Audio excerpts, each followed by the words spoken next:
जय हिंद दोस्तों। आइए आज हम लोग स्वतंत्रता आंदोलन से संबंधित एक टॉपिक दिल्ली दरबार के आयोजन के बारे में पढ़ते हैं। देख सकते हैं बोर्ड पर दिल्ली दरबार का आयोजन सन 1911 ईस्वी दे भी दिया गया है।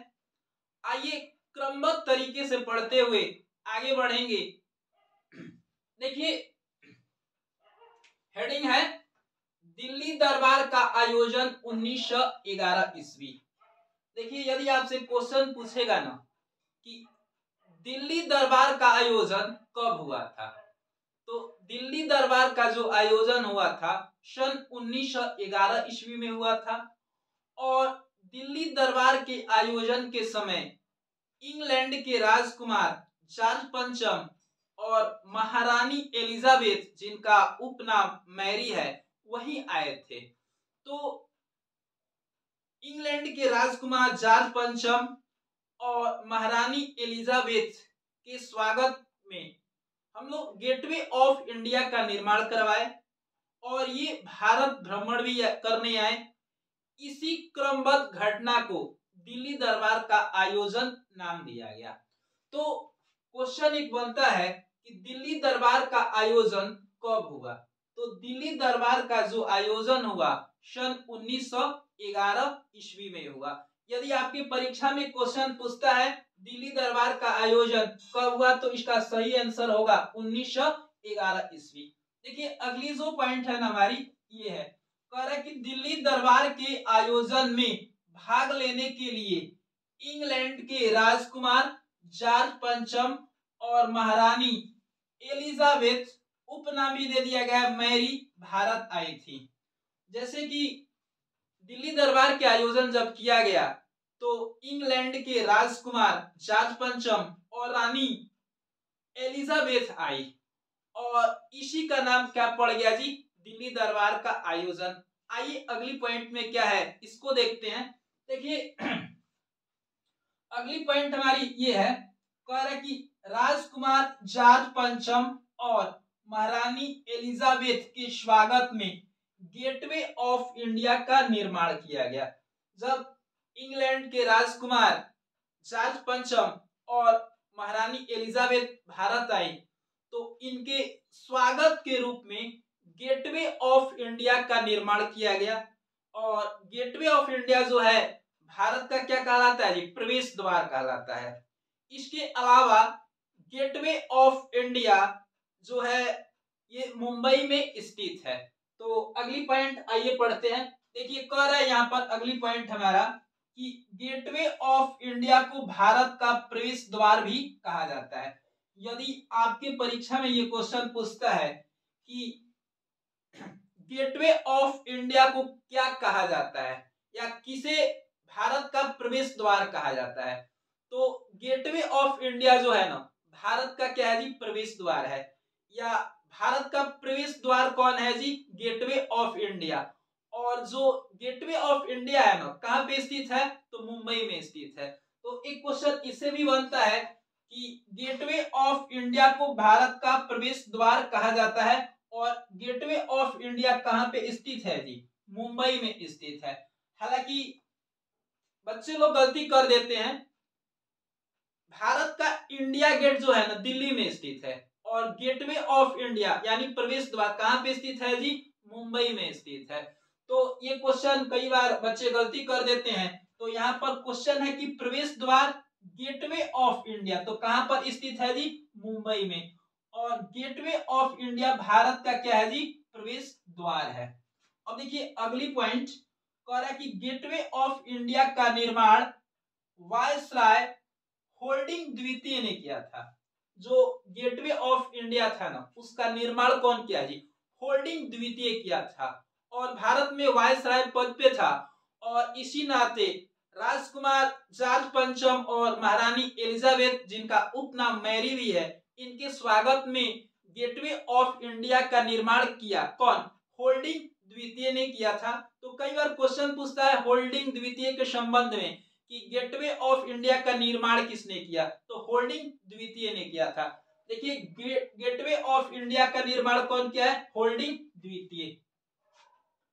अगला क्वेश्चन है, कह रहा है कि दिल्ली दरबार के आयोजन के समय बंगाल विभाजन रद्द की घोषणा की गई। जी हाँ, दिल्ली दरबार के आयोजन के समय महत्वपूर्ण 3 घोषणाएं की गई, जिसमें एक प्रमुख था 1905 ईस्वी में बंगाल विभाजन किया गया था। जब राजकुमार जॉर्ज पंचम और महारानी एलिजाबेथ भारत भ्रमण के लिए 1911 ईस्वी में आए, तो इन्होंने इन लोगों ने एक महत्वपूर्ण निर्णय लिया, और ये निर्णय आपको था कि बंगाल विभाजन 1905 वाला क्या कर दिया जाए जी, रद्द किया जाए।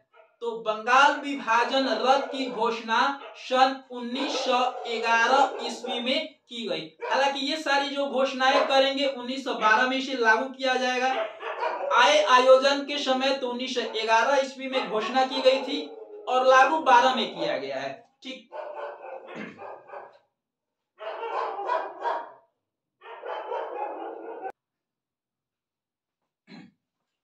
तो इसके संबंध में 2 क्वेश्चन पूछते हैं। एक क्वेश्चन पूछेगा कि बंगाल विभाजन को रद्द कब किया गया, तो बंगाल विभाजन को रद्द किया गया है 1912 ईस्वी में, जबकि दिल्ली दरबार के आयोजन के समय जब राजकुमार जॉर्ज पंचम आए थे तो उन्होंने इसकी घोषणा 1911 ईस्वी में की थी। तो यहाँ पर एक पॉइंट बन रहा है कि दिल्ली दरबार के आयोजन के समय बंगाल विभाजन रद्द की घोषणा की गई। तो घोषणा की गई है कब जी, 1911 ईस्वी में, जब राजकुमार जॉर्ज पंचम घूमने आए हैं तब, और लागू किया गया 1912 में। अब देखिए एक अगला पॉइंट बन रहा है, कह रहा है कि दिल्ली दरबार आयोजन के समय भारत की राजधानी कोलकाता से दिल्ली की घोषणा की गई। हाँ जी, जब दिल्ली दरबार का आयोजन किया गया था सन 1911 ईस्वी में, और भारत भ्रमण के लिए जॉर्ज पंचम और एलिजाबेथ आए थे, तो एक महत्वपूर्ण निर्णय यह भी लिया गया कि भारत की राजधानी जो कोलकाता है ना, उसे कहां पर कर दी गई जी, दिल्ली कर दी गई।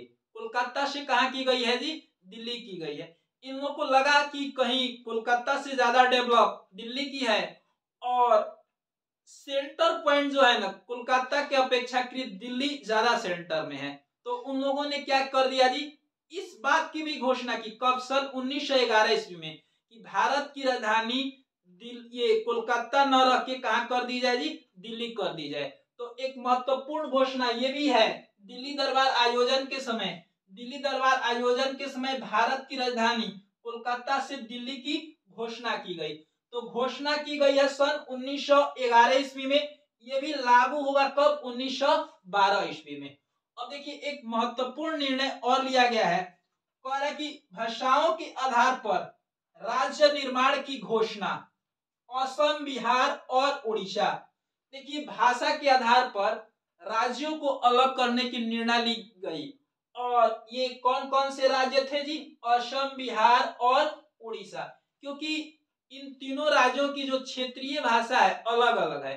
इसके अकॉर्डिंग क्या किया गया जी, दिल्ली दरबार आयोजन के समय असम, बिहार और उड़ीसा को नए राज्य की दर्जा दी गई। एक अगला पॉइंट देखिए छूट रहा है हम लोग का, कह रहा है कि सभी घोषणाओं को 1912 ईस्वी में लागू कर दिया गया।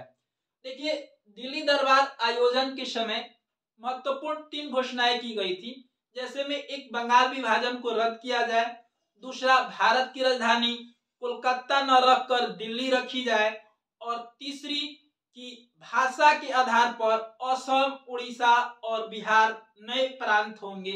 इन 3 चीज की जो घोषणा की गई थी, ये तीनों चीज कब लागू किए गए जी, 1912 ईस्वी में।